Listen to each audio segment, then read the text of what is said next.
Hey guys, I got a new video for you today, and this is going to be a quick overview on a series of knives that I'm gonna title Keychain Knives. This, in my opinion, are knives that best serve their purpose attached to a keychain or to your keys. Obviously, this is some knives that they won't be your primary or maybe even your secondary EDC knives.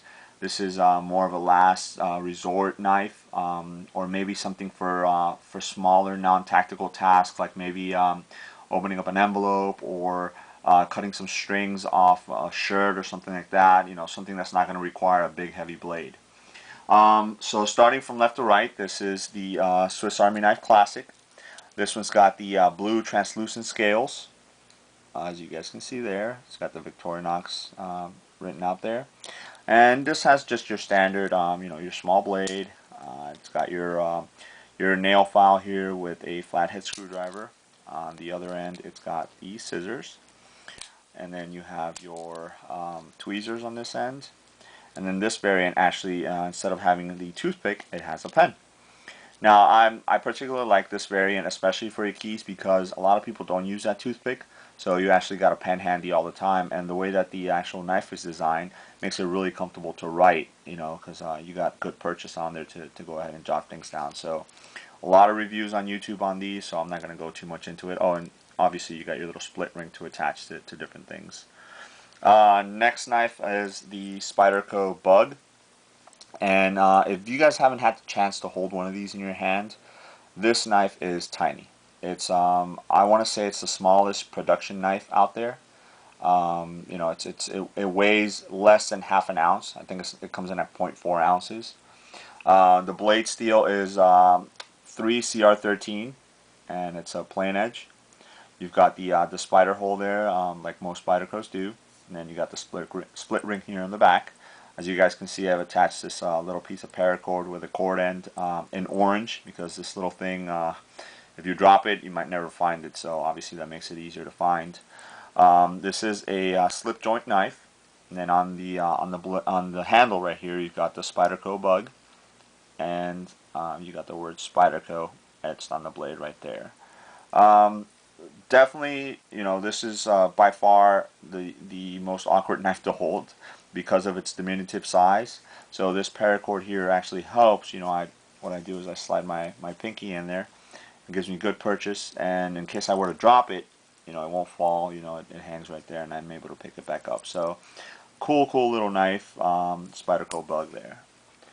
All right, the next knife up is the Boker Keycom. A little bit bigger knife, a little bit heftier. This one does include a pocket clip on it, but if I were to hang this from my keys, I'd definitely remove that pocket clip to make it more streamlined.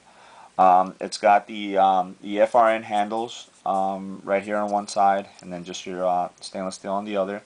It is a frame lock knife, and you got your thumb stud right here, and you do need to get a little practice in order to get good at opening this with a thumb stud. But once you do, then it reveals the blade right there. Very nice. It's a 1.5 clip point blade, Aus 8 steel. And as you guys can see right there, let's see if this will focus. Boker Plus right there on one side of the blade. And this is obviously a Chad Los Baños design. So you got right there on the other side his little logo. And then Taiwan, made in Taiwan, Aus 8. Nice little knife. It's got a little jimping right here in the choil, and then some jimping up here also. But it's no use. I mean, it really might as well not even be there. But cool little split ring back here, so you can attach it to your keys. So obviously a little bit different blade design. So that's what I really like about this particular knife. So that's the Boker Keycom. And then last but not least, this is the SOG Micron Tanto in the Fusion line. You guys can see there. This one comes in about a 0.5 ounces. It's 420 stainless steel, and also a slip joint design. It's also a Tanto design on it. It's really cool little Tanto blade. The blade is 1.5 inches long, and the handle is actually it's been I guess I'd say skeletonized. You know, it's got the word SOG on there. On either side, it goes all the way through. And this one actually has a pretty generous lanyard hole right here. I'm pretty sure you could probably fit non-gutted paracord through there to make a little lanyard on there. It's pretty nice. What I do like about this one is the blade is almost the same length as the handle, so it gives you good ergonomics.